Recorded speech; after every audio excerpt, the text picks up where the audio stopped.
presse, Barthélémy Ngom, rebonjour. Rebonjour Babacar Fall et bonjour à tous. Fin des vacances, l'école reprend du service. C'est ce jeudi la rentrée des classes, une ouverture sur fond de menaces des syndicats d'enseignants qui n'excluent pas de reprendre la grève plutôt parce que les autorités n'ont pas respecté leurs engagements. En somme, note l'Observateur, les conditions d'un démarrage effectif des cours ne sont pas réunies. Et c'est pourquoi hier en Conseil des ministres, le président de la République a appelé à plus d'efforts et de responsabilité tout en demandant l'évaluation des réformes sur l'enseignement supérieur.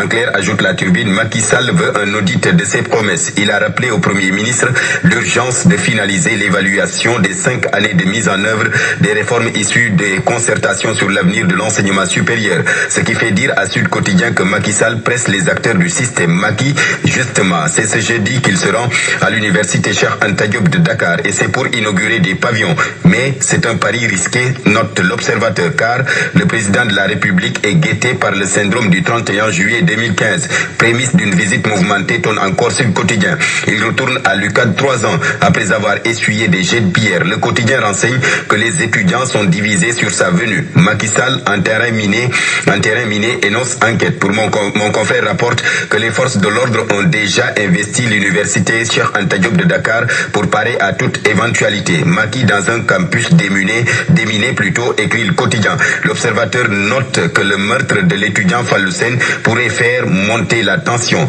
Dans tous les cas, notre Réumi, les autorités sont sur le qui-vive car les étudiants ont annoncé la couleur. Enquête reprend avec les motifs pour lesquels Macky Sall se rend à l'UCAD. Il va inaugurer 6 nouveaux pavillons d'une capacité de 4000 lits. À lire dans Vox Populi les propos de Maître Madické Niang. J'ai décidé de me présenter à l'élection présidentielle pour assumer une candidature alternative. Pour mon confrère, Madické quitte Abdoulaye Wade. Il plonge, mentionne les Échos qui reprend cette phrase également de Madické Niang. Je suis très peiné, dit-il, par la position consistant à ne pas envisager une option alternative. L'AS informe que Madické lâche Abdoulaye Wade et se positionne. Il est sur le top départ pour le palais de la République, ajoute encore Sud Quotidien. Libération sur cette candidature de Maître Madické Niang informe qu'Abdoulaye Wade a tout simplement demandé à ce qu'il soit exclu du PDS. En attendant d'y voir plus clair sur ce nouveau feuilleton qui se dessine au Parti démocratique sénégalais, intéressons-nous à cet entretien que l'ex-chef de cabinet du président Sall a accordé à l'AS, Abdoulaye Badji, qui selon mon confrère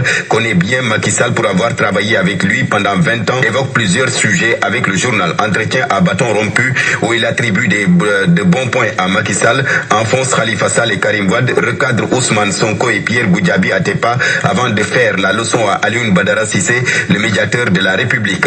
Un autre partisan de Macky Sall dans un autre journal, Cheikh Issa Sall, président du mouvement Amdem. Il occupe la une de Direct Info. Pour lui, l'émergence ne sera pas atteinte sans une jeunesse citoyenne bien formée et suffisamment outillée. Cheikh Issa Sall donne Aminata Touré comme exemple, comme modèle qui doit inspirer les jeunes. L'Observateur avec ses propos du tout nouveau directeur général de la radio Futur Média. Ce serait une honte pour nous tous de parler de recul de GFM, déclare Aladji Assal Gueye, repris par mon confrère. D'autres voix, d'autres journalistes, pas des moindres, viendront renforcer l'existant, a déclaré Aladji Assal Gueye dans les colonnes de l'Observateur. Source A avec le cas Oumar Watt, panne du scanner et du respirateur de Fan de l'ambassade de France pour sauver un self-made man. Pourquoi il faut évacuer Oumar Watt, déclare Source A. La victime du soldat français a fait la Oumra à l'âge de 3 ans et son dernier séjour au lieu saint donc remonte à quelque temps, déclare Source A sur cette affaire. Le jeune self-made man n'a jamais tendu la main. Tout ce qu'il faut savoir sur la fortune qui fait fondre comme beurre au soleil le supposé vol du téléphone. Source A dit tout sur cette affaire ce matin. Bonne lecture.